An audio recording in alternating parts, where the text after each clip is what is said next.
Amigos de Expreso La Razón, bienvenidos a un nuevo episodio de Tertulia, este podcast en el que usted sabe, dialogamos, conversamos sobre los temas más importantes en la vida pública de Tamaulipas. Hoy va a ser uno de esos episodios precisamente en los que discutimos lo que está ocurriendo en nuestro país. Empiezo como siempre por presentar a mis compañeros. A mi derecha, no necesariamente ideológicamente hablando, Mario Flores. Bienvenido, Mario. Miguel, Pedro, un gusto saludarlos y a todos los que nos den. Qué bueno que nos puedan seguir. Y a mi izquierda, Pedro Alfonso García, como siempre. Miguel, Mario, qué bueno ya tenerte aquí más seguido. ¿De planta? Ya estado muy ausente. No, ya no faltamos. Oigan, a ver, no es un tema que esté ocurriendo en la actualidad, pero se está cumpliendo poco más de un año de la elección del 2024, una elección histórica por múltiples razones, porque fue la primera vez que ganó una mujer la presidencia de la República, por la diferencia que obtuvo, por ser la candidata también más votada en la historia, más votada incluso que López Obrador. Estoy hablando desde luego de la presidenta Claudia Sheinbaum. Y yo creo que es un buen momento, una buena excusa para reflexionar sobre qué ha ocurrido en términos políticos y electorales de entonces, de aquel 2 de junio del 2024 a la fecha, y cómo esto va a incidir en la elección siguiente, que bueno, todavía faltan un par de años, pero que políticamente pues ya está, digamos, causando movimientos. Empezamos contigo, Mario. ¿Qué reflexión, digamos, a la distancia, qué reflexión haces de aquel triunfo de Claudia Sheinbaum y cómo ha evolucionado hasta este momento? Fíjate, Miguel, Pedro, complicado para Morena, ¿eh? Cada vez más lo veo complicado porque se están topando con la realidad de ser gobierno. El echar la culpa al pasado después de ya 7 años de estar gobernando, pues es algo más complicado que cuando ganó el expresidente López Obrador en 2018, por lo que si ahorita vemos que Morena controla todo, los diferentes organismos, hasta los autónomos, tiene ahí sus narices metidas, sus tentáculos, por lo que cada vez es más difícil sostener una retórica en contra del pasado. Ya es tiempo suficiente para que se vean los resultados hacia adelante. Ha habido cosas positivas de acuerdo a los números que hemos visto del INEGI y demás. Por ejemplo, lo que destacaban que 11 millones de mexicanos salieron de la pobreza y pobreza extrema. Pues bueno, es un dato revelador y es un muy buen dato para análisis y tendríamos que ver todos los factores por los cuales se da esto. Sin embargo, la política en aumento de salarios, la política laboral y la política de bienestar del gobierno federal considero que han sido aterrizadas hacia los problemas paradigmáticos que vivimos en México. Sin embargo, también nos empezamos a topar con otras realidades. Por ejemplo, empezamos a ver alcaldes en todo el país. Vimos ahorita lo de la ley de Herodes de Tequila, en Tequila, Jalisco, donde veíamos que un alcalde vivía en un museo y que mandó a arrestar a un periodista. La ley Armenta, la ley Mordaza de Armenta, que está mandando a censurar, aunque la presidenta en la mañanera ya dijo que no están a favor, pero bueno, ya la aprobaron, en el Congreso local. Sí, tengo entendido, ¿no? Sí. Ya está aprobada.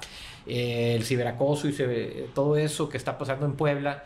Pues el líder del Senado, Noroña, que vaya que hemos tratado de hablar bien y porque ideológicamente muchas veces está del lado que considero que más beneficia a la mayoría. Pues las disculpas que pidió públicas al abogado que lo insultó, que con toda razón pues lo insultó, ¿verdad? O sea, pero cuando uno está de aquel lado, en el servicio público, del lado de los funcionarios, también hay que entender que pues nuestra vida, la vida es pública, entonces tenemos que tener la piel un poco más dura. Todas las personas que son senadores, diputados, alcaldes, hasta los famosos, celebridades en otras ramas, porque su vida es pública. Entonces cada vez vemos más parecido al PRI de antaño. Andrea Chávez en Sonora, en Chihuahua. Andrea Chávez en Chihuahua con pues, sus ¿cómo se llama? Los vagones las unidades móviles de medicina. ¿Quién las paga? Bueno, las paga la iniciativa privada, decía. Bueno, ¿a cambio de qué? ¿A cambio de qué? Está reportado, lo están metiendo en transparencia y demás.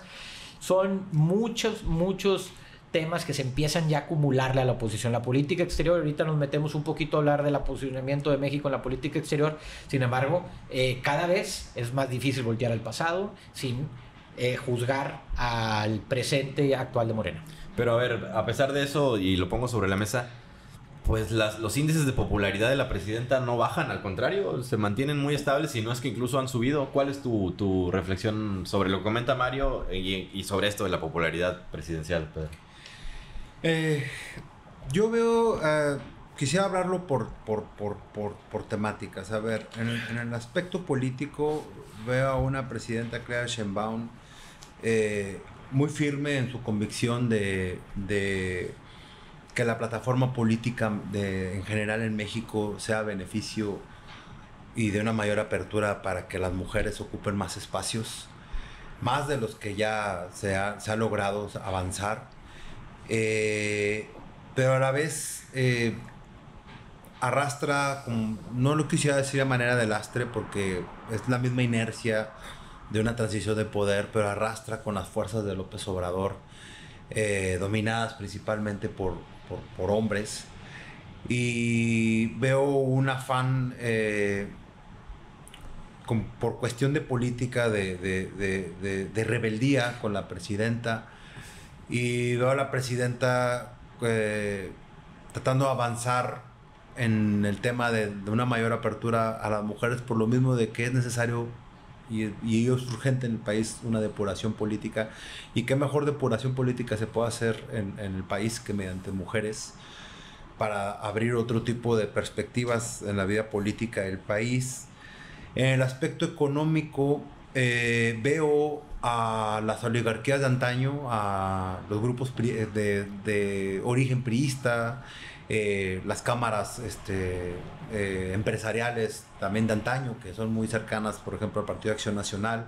Las veo en un proceso de reordenamiento, están aumentando su participación en la vida pública del país, lo están haciendo en todos los niveles, desde el municipio hasta a nivel nacional, andan muy activos por lo mismo de que ya no tienen, si bien la presidenta mantiene un liderazgo, ya no tienen una marca López Obrador de disidente, de activismo, de ser un opositor a su modelo de generación de riqueza, y están poco a poco recuperando espacios que habían perdido, además por todo el programa sistemático, toda la red sistemática de programas sociales que tejió Andrés Manuel López Obrador, y ya se están recuperando. Entonces, en las próximas elecciones, y yo creo que en la judicial ya se pudo ver un poco, ya están empezando a tomar fuerza y a recuperar nivel de operación que no lo habían logrado hacer con la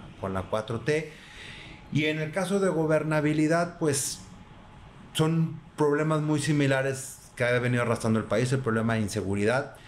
Y yo sumaría, porque todavía no lo vemos en su nivel de complejidad, porque apenas va iniciando la administración de Donald Trump, pero además del tema arancelario y el tema de la delincuencia organizada, el tema migratorio va a ser un talón de Aquiles en este gobierno, y no porque no emprendan acciones, es por la naturaleza en la que Estados Unidos está resolviendo el tema migratorio, y cada vez se van a ir acumulando más problemas, tanto en la frontera sur como en la frontera norte del país. En el tema de la seguridad, yo diría, y lo pondría ahí entre comillas, digo, porque acabo de revisar las cifras hace una semana, que ha habido avances, creo, significativos que pueden adjudicarse directamente a una nueva estrategia un poco más profesional, diría yo, de combate a la inseguridad a cargo de Omar García Harfuch.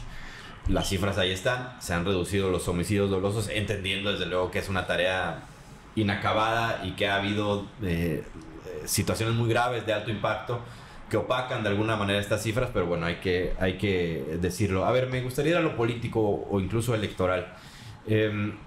Decíamos, yo recuerdo muy claramente después de aquellas elecciones en las mesas que compartimos nosotros, decíamos que ante la debacle clarísima de la oposición, de los partidos tradicionales, en particular del PAN y el PRI, pues que digamos la única amenaza real política electoral que tenía Morena podría surgir de adentro. Sí. Y me da a mí la impresión de que justo eso está ocurriendo, ¿no? Con una guerra fratricida intensa, difícil, creo yo que la presidenta la ha sabido manejar, pero que ahí está. Es decir, las tribus morenistas están dándose con todo. ¿Lo ven así también? Sí, Miguel, concuerdo. Nada más un poquito en el tema de seguridad. Lo que llama la atención, tiene razón, las cifras de delitos de alto impacto han ido a la baja, sobre todo homicidios dolosos. Sin embargo, también vemos como han bajado las cifras de homicidios dolosos, han aumentado las cifras de desaparecidos.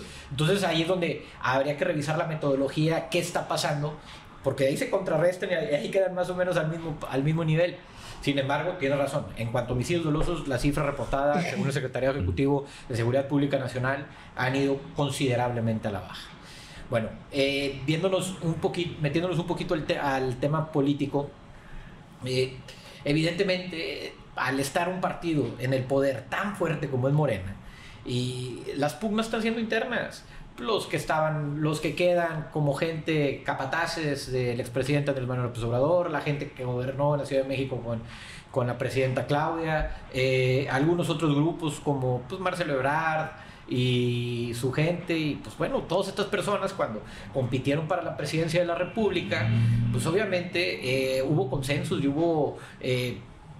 cedieron unos por posiciones y demás, y muchas personas cercanas a Marcelo Ebrard, otros a Dan Augusto, otros a Claudia, pues llegaron a diferentes posiciones en el Congreso de la Unión, en la Cámara de Senadores, alcaldías, gubernaturas y demás, lo cual responden a intereses de esos grupos y esas facciones dentro de Morena, por lo que el poder evidentemente hay una lucha interna dentro de Morena que ahorita a lo mejor no se ve tan reflejado porque no estamos en año electoral, pero cuando se vengan las rebatingas por las candidaturas ya veremos qué va a pasar, ¿verdad? También la fuerza ahí de Andrés Manuel López Beltrán y Luisa María Alcalde dentro de Morena. Entonces todo esto va a generar que en esas luchas internas dentro de Morena van a salir muchos trapitos al sol, porque ellos mismos son fuegos internos lo que se combaten.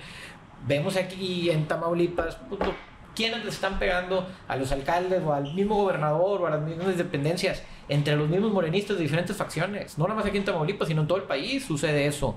El PAN y el PRI, si vemos los escándalos, ya no están surgiendo dentro del PAN y el PRI porque no gobiernan y no administran en ninguna parte recursos del país. Lo que acaba de salir en Coatzacoalcos, que hay una mini refinería produciendo, válgame, eso no se hizo en un día. ¿Qué pasó todo el sexenio anterior que no supimos esa noticia? Es una noticia de millones y millones de dólares el costo de hacer una mini refinería. Lo que ha pasado con el huachicol fiscal es impresionante. Cuando al inicio del sexenio de López Obrador decían que habían bajado el 95-97% del huachicol en el país y que ya no había, vemos que está al máxime, sin culpar a nadie. Vamos a ver quién es ya las personas responsables de estos temas que investiguen y que digan, ¿verdad? Pero al parecer el gobierno de Estados Unidos está ayudando mucho con esas investigaciones. Han salido muchos reportajes que qué credibilidad tengan, pues ya cada quien los interpretará y cada quien dirá si son verdades o no. Sin embargo, cada vez vemos más movimiento y más escándalos dentro de la 4T y Morena, por lo que si bien la popularidad de la presidenta sigue creciendo, se debe mucho, yo creo, al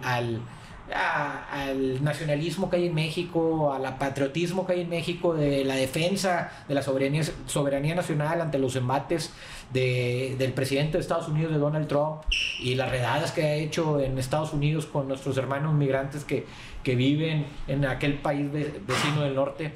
Entonces, sí son situaciones complejas, sí son situaciones que cada vez fragmentan más al bloque de Morena, y pues cada vez la oposición tiene menos incidentes que achacarle, ¿verdad? Porque no gobierna nada. Se ve a Dan Augusto López y a Ricardo Monreal como, digamos, las dos grandes cabezas que buscan desestabilizar el liderazgo político de Claudia. ¿Lo están consiguiendo, Pedro? Sí y no. Yo creo lo siguiente en ese aspecto. Son espacios de poder que ellos ya tenían previos a la elección de Claudia Sheinbaum. Con el mismo Andrés Manuel López Obrador ya tenían un nivel de autoridad, sobre todo Ricardo Monreal. Ricardo Monreal viene de la disidencia junto a Andrés Manuel, aunque haya tenido un pasado priista. El caso de Adán Augusto sí es el amigo, la persona cercana a Andrés Manuel López Obrador, pero yo me atrevo a decir algo más de Morena. Yo creo que Morena, ya sin la figura de Andrés Manuel López Obrador, que al final fue la que inició todo este proceso de la 4T, la naturaleza con la que el mismo Andrés Manuel formó su versión 2.0 de Morena, porque la primera versión de Morena fue una versión de militancia dura, de militancia de izquierda, de aquellos que lo habían acompañado en 2006. La militancia que utilizó en 2018 ya no era militancia, eran personas adoptadas, eran priistas en desgracia. Un sector del PAN y del PRI que fue, por ejemplo, perseguido durante el Calderonato y que póstumamente con Peña Nieto también tuvieron ciertos problemas, lograron un refugio y vacunarse en salud con el apoyo de Morena. Yo creo que esa es al final la gran disyuntiva del partido, y yo creo que también es el gran problema, si lo podemos decir, al que se enfrenta Claudia Sheinbaum, de cómo o sea, del sentido que va a llevar el partido. Si es un partido de militantes en los que pueden pertenecer ella, sus mismos contrincantes como Adán Augusto, Ricardo Monreal, Marcelo Ebrard, Fernández Noroña, etc., o estas nuevas personas que fueron adoptadas durante el proceso. Digo, ya algunas no están, pero recordemos a Manuel Espino, a Germán Martínez, a Poncho Romo, Lili Telles, o sea, es difícil cómo van a mantener un orden, y yo creo que ese choque de militancias es al final lo que va a definir si, por ejemplo, el grupo como el de Adán Augusto, que es más pragmático, que suma más personas, pueden mantener esa hegemonía morenista con grupos afines o periféricos, o si van a apostar más por los originarios o los militantes, y empieza una gran depuración en el partido, que eso puede provocar en lo inmediato, digo, ya lo vimos un poquito en Veracruz y en Durango, que empiezan a perder terreno. Y además ver con qué fuerza o fortaleza va a llegar la presidenta Claudia Sheinbaum para el 27, para la elección intermedia del 27. A ver, yo estaba repasando ahí un poco lo que se decía aquella noche del 2 de junio en las mesas políticas, en las mesas de análisis. Y bueno, había una coincidencia en que parecía que estábamos como presenciando en tiempo real la debacle ya absoluta, el aniquilamiento de los partidos tradicionales, de los partidos de la transición democrática, el PAN, el PRI, el PRD, ni se diga. De hecho, formalmente ya perdió su registro. Un año después, es así, es decir, ha dado muestras el PAN, digamos, hablamos del PAN, que es, digamos, comparado con el PRI, tiene un poquito más de esperanzas. ¿Ha dado muestras de poder dar pelea para el 27 o, en efecto, estamos presenciando una caída cada vez más grave de ese partido? Yo creo que ya tanto el PAN y el PRI han tenido una caída drástica que no creo que puedan darle una vuelta tan sencilla a su debacle. Ya en el imaginario colectivo están muy mal vistos. Son dos partidos que se dijo tantas veces, se repitió tantas veces que eran corruptos, que ya es muy difícil que en el tiempo cercano, en estos tiempos, se pueda ver de otra manera a estos partidos. Esperemos que sí cambie la visión sobre estos partidos, porque realmente México necesita, cualquier país democrático ocupa contrapesos que puedan luchar contra el poder y en turno, ¿verdad? Ahora, evidentemente se nota el crecimiento del movimiento ciudadano en diferentes partes de la República. Ya no se ve como ese partido infantil, sino ya se ve como un preadolescente. Le falta todavía por crecer. No digo que son lo mismo al final del día todos, ¿verdad? Dante Delgado, ¿dónde estuvo antes de ser dirigente nacional del Movimiento Ciudadano? Aunque ahorita ya no sea dirigente nacional, pero la mayoría de los políticos en México se mueven en sus convicciones ideológicas se moldean de acuerdo al partido que los adopte en turno, ¿verdad? Por lo que también vemos la mayoría de los morenistas. Yo podría asegurarles, no tengo el dato, pero que arriba del 80% de los que ocupan posiciones políticas dentro de Morena pertenecieron o han pertenecido el PRI o algún otro partido político. Que tengan una trayectoria arriba de 10 años, digamos. Porque pues a lo mejor hay unos jóvenes que pues es lo primero que tocaron, ¿verdad? Morena. Sin embargo, desde un Bartlett hasta un López Obrador, todos pasaron por el PRI.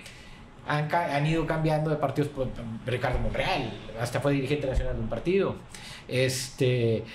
Todos han pertenecido a otras fuerzas políticas, por lo que toda la culpa del pasado es del PRI. Pues bueno, pues ¿dónde está ahorita el antiguo director general del Infonavit? ¿Quién es?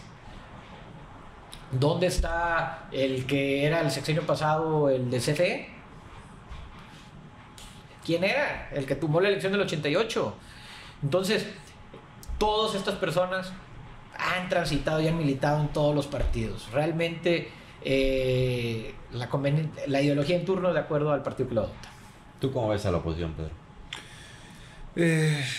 Le veo más posibilidades al Partido de Acción Nacional por la militancia dura que tiene, las cámaras empresariales, etc. Pero aún así no le alcanza por el nivel de degradación que trae el partido por los conflictos internos. Si bien Morena es una anarquía, el PAN ya lleva un tiempo así. Desde el sexenio de Felipe Calderón, el PAN no volvió a recuperar la estabilidad y se ha mantenido en pugnas.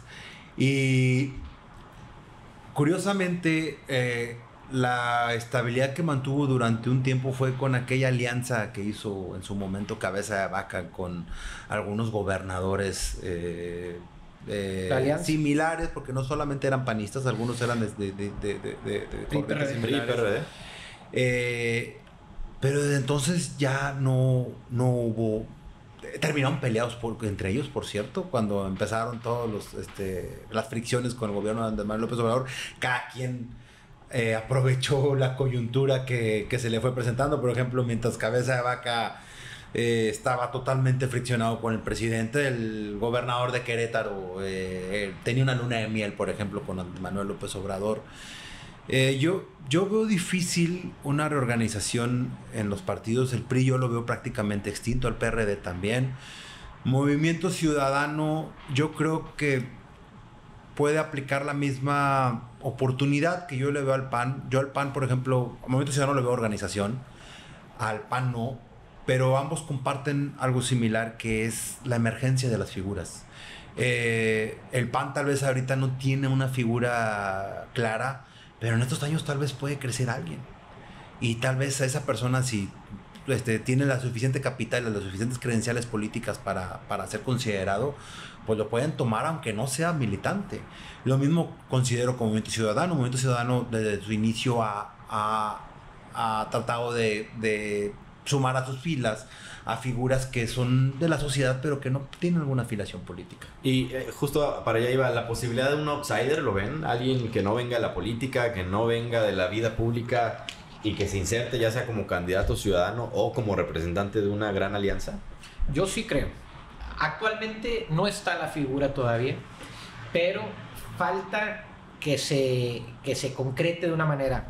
Por ejemplo, ¿qué pasó en Argentina hace 2 años con la figura de Javier Milei? Fue creciendo en los medios, crea su propio partido y gana. Simplemente en Turquía también con Erdogan. Es una figura que viene fuera de la política y llegó y conquistó el poder y ahorita gobiernan casi todo el país. Donald Trump, el propio Donald Trump en Estados Unidos, que hace 10 años era una figura, era una celebridad que se metió a la política, ¿verdad? Entonces, no digo que estas personas, por venir de afuera, sean mejores que los políticos que están gobernando actualmente o que vayan a gobernar. Que de hecho en muchos casos pareciera que no. Sí, exactamente, por eso te digo, no estoy diciendo, no le estoy catalogando como mejores o peores. Sin embargo, sí creo que vaya a llegar más temprano que tarde algún movimiento en el cual un outsider de la política comienza a ser un movimiento que desbanque por completo a los políticos en turno, ¿verdad? De la mayoría de los partidos políticos. Entonces hay que estar observando esas opciones. Oigan, ¿y Tamaulipas cómo lo ven a un año de aquella elección en la que también Morena arrasó en todos los sentidos? Prácticamente le quitó lo poco que tenía al PAN, es decir, a los municipios. Obtuvo una clarísima mayoría calificada en el Congreso. Pero también creo que queda la impresión, un poco lo que decíamos con Claudia, que ante esta fortaleza política, pues es desde adentro, desde donde empiezan a surgir las fricciones. En el Congreso, de hecho, hubo ya un pleito entre Morena y el Partido Verde. Las diputadas abandonaron al Verde y brincaron ya a la bancada de Morena. Hay evidente animadversión con algunos alcaldes. ¿Cómo lo ven ustedes? Yo creo que es parte, de la naturaleza política que detonó después del gobierno de Egidio Torre Cantú en la transición con Cabeza de Vaca. Y también digo, me atrevo a decir por la convicción democrática del gobernador Américo Villarreal y de su grupo, que Tamaulipas, previo al gobierno de Cabeza de Vaca, inició una fractura entre... nos atreveríamos a decir del priismo, pero en realidad fue de los grupos de poder del Estado. Inició una fractura que al final terminó llevando a Cabeza de Vaca al poder, porque eran todos los priistas contra todos los priistas. Entonces fue una área de oportunidad para Cabeza de Vaca. Luego viene el gobierno de Cabeza de Vaca con tintes muy autoritarios, con una toma desde la parte medular de todo el andamiaje del Estado tamaulipeco, y no les dieron margen de acciones a los grupos políticos que habían quedado desbandados o que habían quedado libres del priismo.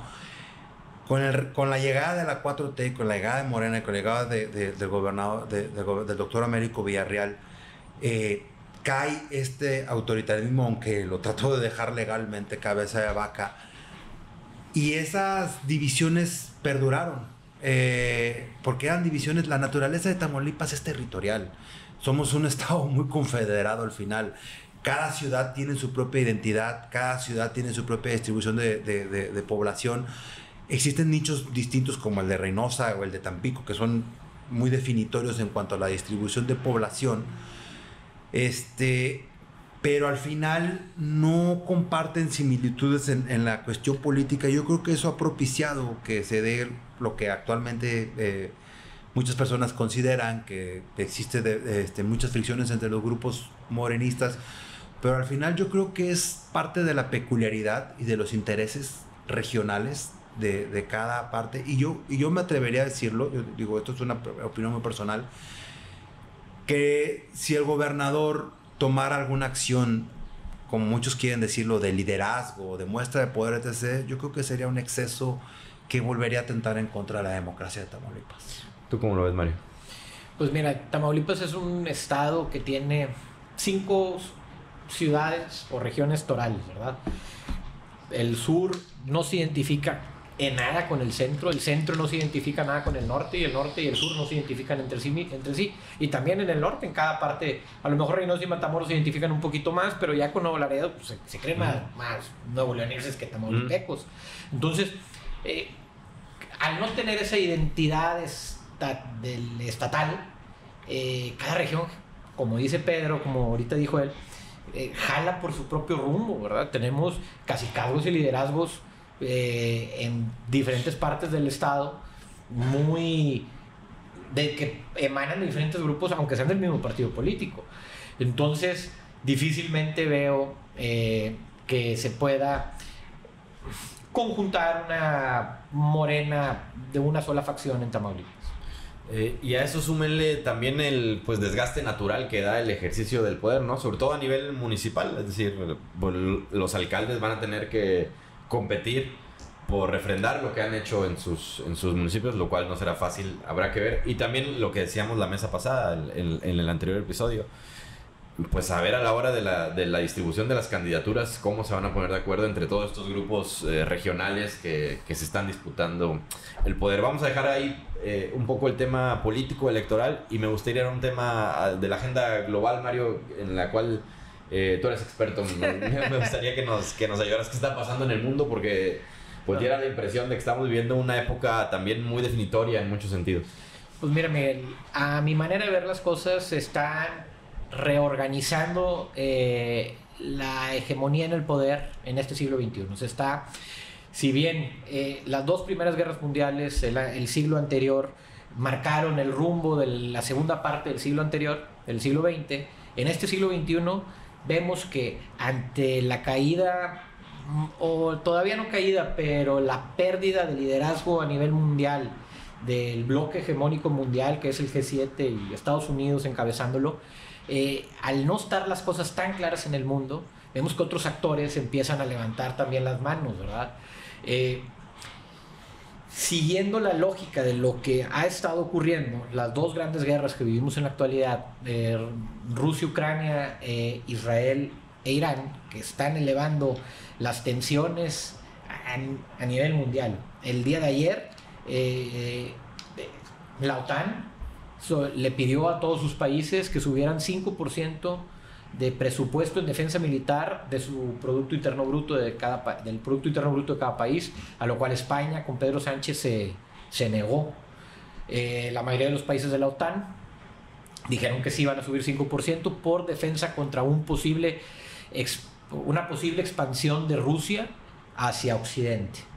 En Medio Oriente, el ataque de Israel a Irán con el pretexto de que estaban cerca de encontrar las bombas nucleares y tener armamento nuclear en Irán, e Israel no quiere que eso suceda, empezó a bombardear la capital de este país, de Irán, y está elevando mucho las tensiones en el Medio Oriente. Irán no se quedó con los brazos cruzados, es un país con un gran armamento militar y comenzó a atacar Tel Aviv y Jerusalén y otras ciudades en Israel. Y mostró cierta vulnerabilidad, ¿no?, de la gran defensa militar israelí. El domo de hierro.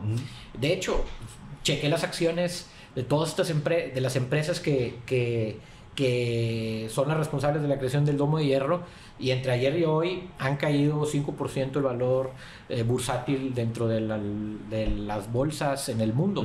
Eso quiere decir que sí se están viendo ahí fracciones y ficción. Se está viendo quebrantado el domo de hierro.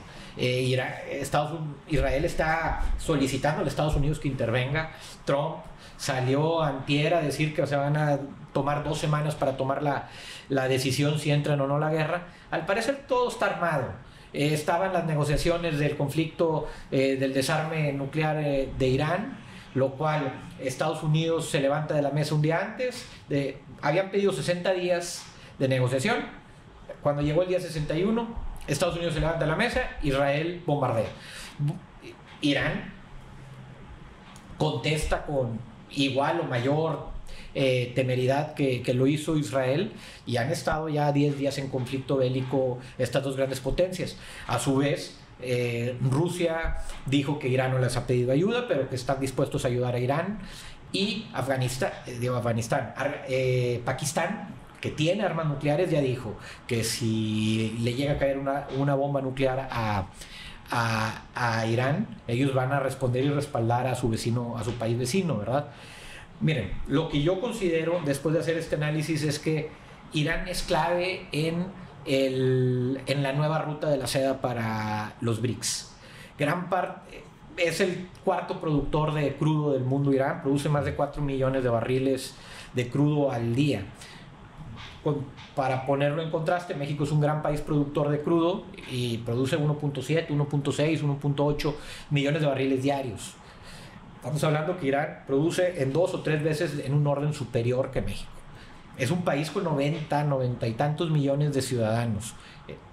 En tamaño es casi o un poquito más grande que México. A lo mejor es un poquito más chico, pero es más o menos, o sea, estamos hablando que es una nación muy, muy grande, No es Afganistán, no es Irak, no es Siria, que ya quitaron a Bashar al-Assad en Siria y pusieron otro régimen.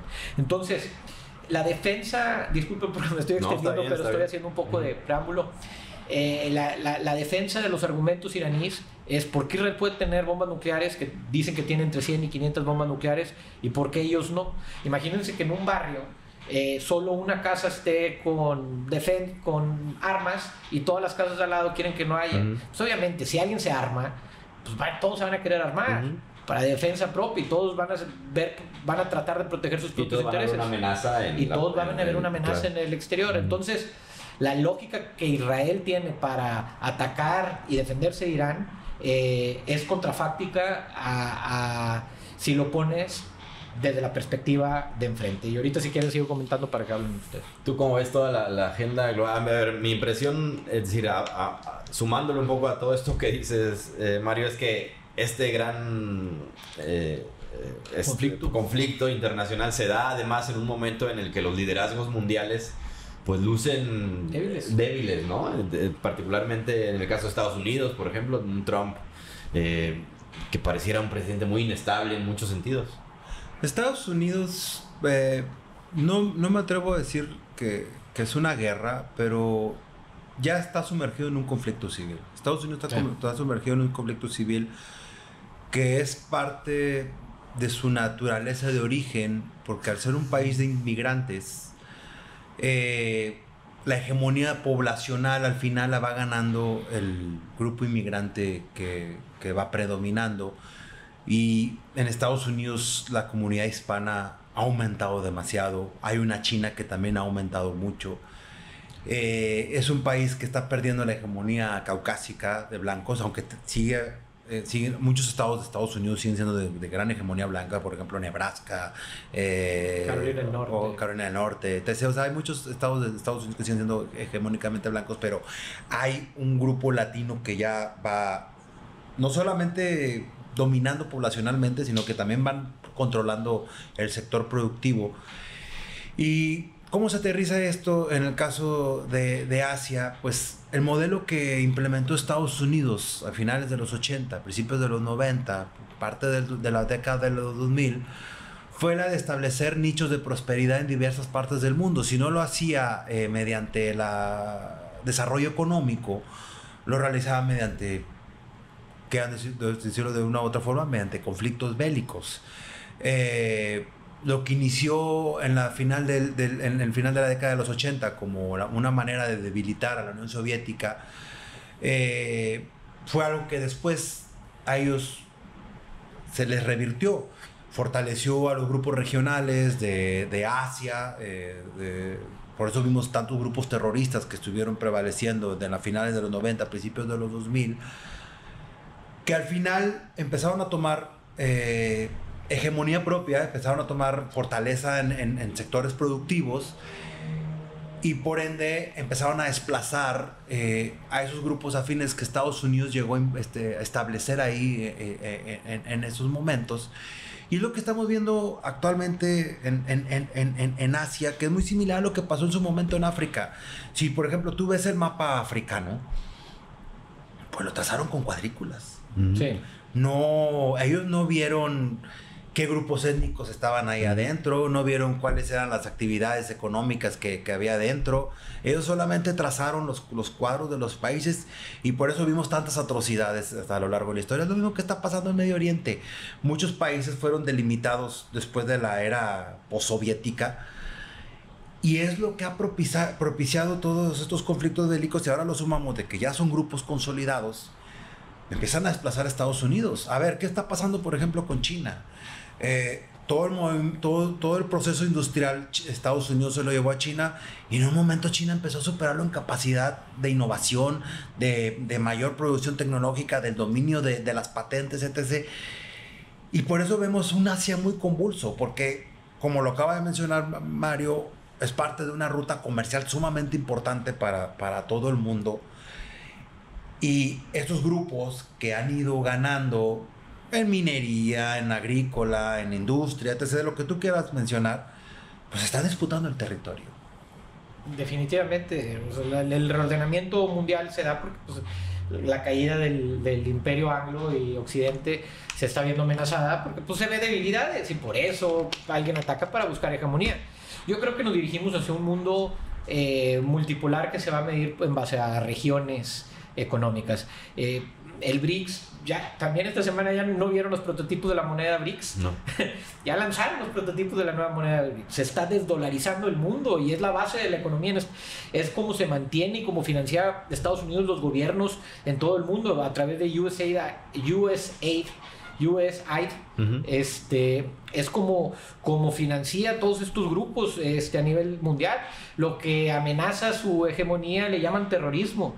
No quiero tampoco hacer una narrativa totalmente en contra del mundo anglosajón.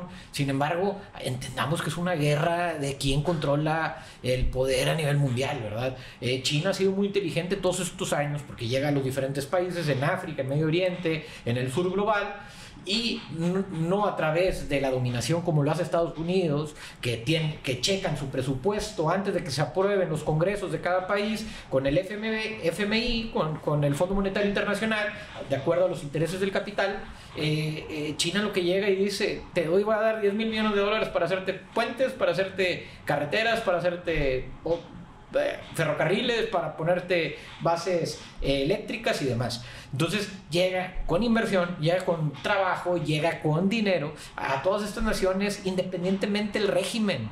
Estados Unidos, todo el siglo XX lo que estuvo haciendo es llegar a la mayoría de los países del mundo, a los países que no les gustaban, con el pretexto de que el régimen es un régimen autoritario y que las mujeres usan burka. Oye, pues, bueno, son otras tradiciones. A lo mejor no está bien, a lo mejor en un mundo moderno ya no se debería utilizar eso. Sí, o en Latinoamérica con el pretexto de la amenaza comunista, ¿no? Con la amenaza comunista en Venezuela, con Evo Morales en Bolivia, con el kirchnerismo en Argentina, con el correísmo en Ecuador, con el obradorismo en México. Pues bueno, cada vez Estados Unidos mete esas narrativas, las cuales han generado más de 75 golpes de Estado en los últimos 60 años.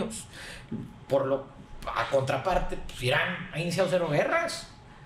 Israel ha atacado en estos últimos 2 años a Cisjordania, a Palestina, a Gaza, a Yemen, a Siria, a Irán, pleito con Hamas, pleito con Ayatollah, pleito con Hezbollah. Realmente, ¿qué orden quieren poner? ¿Por qué están iniciando todo este tipo de guerras? Obviamente hay intereses más de lo que te dicen que es que quieren hacer armas nucleares. Pues en ese caso, ¿por qué no bombardean a Rusia o a China, que tienen armas, o a Pakistán o a Francia o a Reino Unido? Tienen armas nucleares todos esos países. Las armas nucleares van a acabar con el mundo si las empiezan a tronar.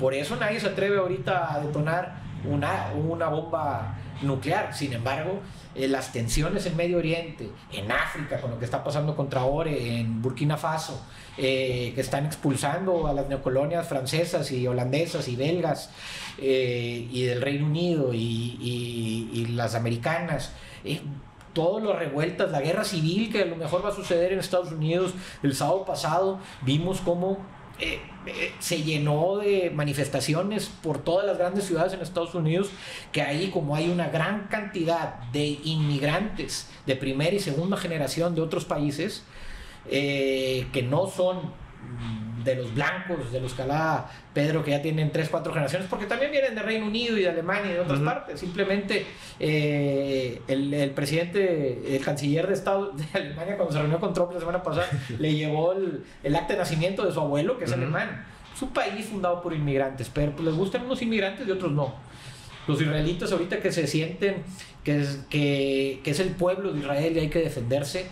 Pues bueno, también hemos visto imágenes de cómo llegaron en 1947 tras la Segunda Guerra Mundial. Eran europeos, judíos, que llegaron a ocupar, de acuerdo a los tratados ¿cómo se llaman esos tratados? No me acuerdo, que del Reino Unido en 1947, para darles una tierra que habían sido desterrados los judíos de Tierra Santa, ¿verdad? Y se les otorgó el Estado de Israel. ¿Quiénes son los verdaderos israelitas? Genéticamente, pues son los palestinos, que ya estaban ahí antes de que llegaran estos judíos europeos. Por lo que sí está una situación muy compleja en todo el mundo. Son problemas pues, ideológicos, problemas teológicos, problemas políticos, y todas estas altas tensiones probablemente van a llevar a un reordenamiento mundial, si no es que un colapso de la humanidad. Y yo veo con preocupación otro tema que sí hizo fomentó mucho el espectáculo político a nivel mundial, pero sí debería ser preocupante la pelea entre Donald Trump y Elon Musk. Así de simple como lo vimos, así de risible como la vimos, puede ser el parteaguas de una nueva forma de ejercer el poder en Estados Unidos, porque a mí, yo veo dos Estados Unidos. Veo el Estados Unidos de Donald Trump que añora el mundo de la posguerra fría, de las grandes cadenas de comida rápida, de los grandes supermercados, de las grandes ensambladoras de vehículos, etc. De una planta laboral que conservaban ellos de expertise y que tenían, como lo mencioné anteriormente, en China, pues, que después les crecieron los enanos y empezaron a hacer mayores innovaciones que ellos.